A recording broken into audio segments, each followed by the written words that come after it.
राऊत मराठीमध्ये जाणून घ्यायचं आहे की ज्या प्रकारे काल मध्यरात्री भारतीय सैन्यानं पाकव्याप्त काश्मीर आणि पाकिस्तानमध्ये जे काही अतिरेकी अड्डे होते 9 ठिकाणी एअर स्ट्राईक केलेला आहे आणि हे अड्डे उद्ध्वस्त केलेले आहेत आणि या ऑपरेशनला ऑपरेशन सिंदूर हे नाव दिलं गेलं होतं। या सगळ्यावर तुमची काय प्रतिक्रिया? सगळ्यात आधी म्हणजे भारतीय सेनेचं मी म्हणेन तिन्ही सेना दलाचं, नौदल असेल, हवाई दल असेल आणि भारतीय लष्कर असेल, तिघांनाही सॅल्यूट करावा अशी कारवाई देशानं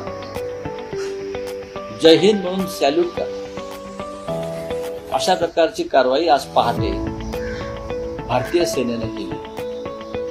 पाक व्याप्त काश्मीरमधल्या अतिरेक्यांच्या 9 अड्ड्यांवर हवाई हल्ले केले, ज्याला तुम्ही एअर स्ट्राईक म्हणता, हवाई हल्ले केले आणि त्यासाठी आता कोणी पुरावे मागण्याची गरज नाही। हल्ले झाले की नाही जे बागलकोटच्या वेळेला झालं होतं, प्रत्यक्ष आम्ही ते पाहतोय, पाकिस्तानची झालेली पळापळ, पडलेले बॉम्ब, झालेलं नुकसान, जैश ए मोहम्मदचा जो प्रमुख अड्डा होता त्याच्यावरती बॉम्ब पडले, म्हणजे जे टार्गेट होतं सैन्याचं ते अत्यंत परफेक्टली ते टार्गेट त्यांनी अचीव्ह केलेलं आहे। हा सैन्याचा एक अभ्यास आणि सैन्याचं काम आहे, त्याच्यावरती आपण चर्चा करणं। आता मी पाहते चॅनल्सना सैन्याने काय केलं आणि काय केलं पाहिजे वगैरे याच्यावर चर्चा करतात, त्या थांबल्या पाहिजेत। आज आम्ही सामनात म्हटलं हे आपलं काम नाहीये, हे आमचं काम नाहीये। भारतीय सैन्यानं पेहलगाव दहशतवादी हल्ल्याचा बदला घेतला। भारताच्या जनतेचा प्रचंड दबाव सरकारवरती होता, अनेक प्रकारचा थोडंसं नाही म्हटलं तरी दबाव भारतीय सैन्यावर होता, कारण पेहलगाव मधला जो हल्ला होता हा भारतीय सैन्याला पाकिस्तानने दिलेलं आव्हान होतं आणि जेव्हा भारतीय सेनेला कोणी आव्हान देतं तेव्हा भारतीय सेना गप्प बसत नाही। ऑपरेशन सिंदूर बरं का, कुंकू, मराठीत ज्याला आपण कुंकू म्हणतो, सौभाग्य म्हणतो, त्या नावानं हे ऑपरेशन भारतीय सेनेने केलं। आमच्या 26 माता भगिनींचं सौभाग्य कुंकू तिथे पुसलं गेलं भारतीय फौजांकडून, त्याच्यामुळे समर्पक असं नाव या कारवाईला आणि ऑपरेशनला दिलं। त्याच्यामुळे ज्या आमच्या माता भगिनींचं कुंकू पुसलं गेलं त्यांनाही दिलासा मिळाला की आमचं सौभाग्य पुसल्याचा बदला भारतीय सेनेने घेतला। याच्यात कोणीही राजकीय श्रेयवादाचं वेगळी लढाई करून, ही लढाई भारतीय सेनेची, भारतीय फौजांची। स्वतः प्रधानमंत्र्यांनी पाकिस्तानचा कशा प्रकारे बदला घ्यावा याची जबाबदारी ही भारतीय सेनेच्या 3 प्रमुखांवर दिली, हे लक्षात घेतलं पाहिजे। त्याच्यामुळे पहाटे रात्री कोण कुठे मॉनिटरिंग करत होतं यात न पडलेलं बरं।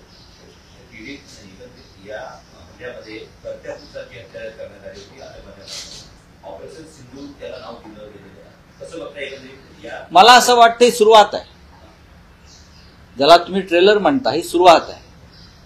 भारतीय सेनेचा जर कोणी अभ्यास केला आतापर्यंत गेल्या स्वातंत्र्यानंतर, तर भारतीय सेना ही कोणती कारवाई करताना उथळपणा किंवा घाई करत नाही। भारतीय सेना ही एक संयमी आणि अभ्यासू सेना आहे। भारतीय सेना योग्य वेळी योग्य पाऊल टाकण्यामध्ये मशहूर आहे जगभरामध्ये, आणि जगातल्या नामवंत फौजांमध्ये भारतीय सेनेची गणना होते। त्याच्यामुळे भारतीय सेना जे करते ते योग्य करते। कोणी घ्यावा नाही बघा, असं जर कोणी करत असेल तर ते 26 मृतांच्या टाळूवरचं लोणी खाण्याचा प्रयत्न करतात। आणि पुलवामा प्रकरणात जो आरोप झाला की लोकसभा निवडणुका जिंकण्यासाठी पुलवामा तुम्हीच घडवलं का निवडणुका जिंकण्यासाठी, अशा प्रकारचे आरोप आणि संशय जर निर्माण व्हावा असं कोणाला वाटत नसेल तर त्यांनी ह्या सगळ्या कारवाईचं श्रेय घेऊ नका। जर तुम्ही कारवाईचं श्रेय घेणार असाल तर 27 मृत झाले, त्या मृतांचं सुद्धा तुम्हाला स्वीकारावं लागेल जबाबदारी। भारतीय सेनेचं श्रेय आहे, भारतीय सेनेलाच ते श्रेय मिळालं पाहिजे. हे जे आता कोणी बोलतायत ते सीमेवरती बंदुका घेऊन नाहीत तिथे उभे किंवा मिसाईल टाकायला ते लाहोरला पोहोचलेले नाही. एअर स्ट्राईक नंतर आज संपूर्ण देशभरात युद्ध सराव होणार आहे, मॉक ड्रिल्स होणार आहे आणि सायरन वाजवला जाणार आहे, ब्लॅकआउट होणार आहे. अनेक ठिकाणी सायरन बिघडलेले तशी माझ्याकडे माहिती. युद्ध सरावाची तशी गरज नाहीये जनतेला. भारतीय जनता मानसिकदृष्ट्या सक्षम आहे. भारतीय जनतेने 3 युद्ध पाहिलेले. भारतीय जनतेनं स्वातंत्र्य युद्ध पाहिलेलं. भारतीय जनतेने 1961, 1965, 1971 आणि त्यानंतरचं कारगिल युद्ध पाहिले. पिढ्या जरी बदलत असल्या तरी भारतीय जनतेच्या नशिबी सातत्यानं युद्ध परिस्थिती ही आम्हाला सामोरं जावं लागेल अशा परिस्थितीने येतं. तशी आता 2025चं युद्ध आम्हाला सहन करावं लागत आहे. त्याच्यामुळे फक्त मॉकड्रिल म्हणजे लोकांना मार्गदर्शन करणं गरजेचं असतं की दुर्दैवानं दुश्मन राष्ट्रानं आमच्यावरती एखादा हल्ला करण्याचा एखादा शरद प्रयत्न झाला तर आपण त्यासाठी कसं तयार असायला पाहिजे. आता आम्ही का बंकर्स वगैरे खाल्लेले नाहीये. बंकर्स वगैरे प्रधानमंत्र्यांसाठी तिथे तयार केले जातात. जनतेला स्वतःचं संरक्षण स्वतःच करायचं असतं. म्हणजे इस्रायलला केलं जातं, सिरियामध्ये केलं जातं, इतर अनेक राष्ट्रामध्ये केलं जातं. हा देश मोठा आहे. त्याच्यामुळे अनेक गोष्टींचा आम्हाला तयारी ठेवावी लागते. आंतरराष्ट्रीय स्तरावर बघा ट्रम्प काय म्हणतायत किंवा पुतीन काय म्हणतात त्याच्यावरती भारतीय सेनेचं धोरण ठरत आहे. तिथे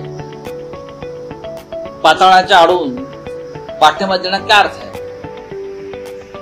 जसं 1971 साली इंदिरा गांधींच्या मदतीला 7वं आरमार रशियाने पाठवलं.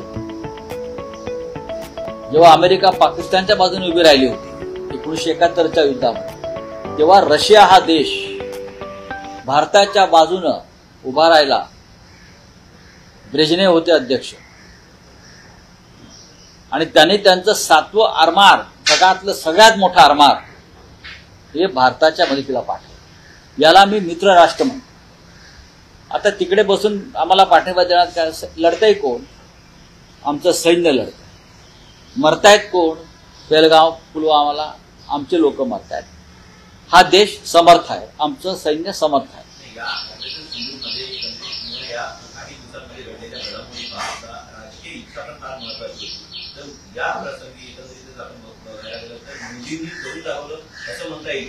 बघा मोदींनी करून दाखवलं म्हणजे मोदी देशाचे पंतप्रधान आहेत ना. मोदी देशाचे पंतप्रधान आहेत. खरं म्हणजे सगळ्यात आधी मोदींनी अमित शहाचा राजीनामा घ्यायला पाहिजे होता, करून दाखवायचं. ते मी वारंवार सांगतोय. 26-27 महिलांचं जे सिंदूर कुंकू पुसलं गेलं त्याला जबाबदार देशाचे गृहमंत्री अमित शहा आहेत. त्यांचा राजीनामा घेतला असता तर मोदींनी करून दाखवलं. मोदींनी कोणालाही सोडलं. तो पहिला हल्ला असायला हवा. आता भारतीय सैन्यावर जबाबदारी दिल्यावरती भारतीय सैन्याने करून दाखवलं. हे भारतीय सैन्याने केलेलं आहे. राज्यकर्ते जाऊन सीमेवर बसत नाही, तो राज्यकर्ते आदेश देतात करायचं आणि सैन्य सक्षम असेल तर करून दाखवतो. याचं श्रेय राजकारण्याने घेऊन नये. नवीन घडामोडी पाहण्यासाठी आजच आम्ही मुंबईकर 24 तासला लाईक करा, सबस्क्राईब करा आणि अपडेट राहा.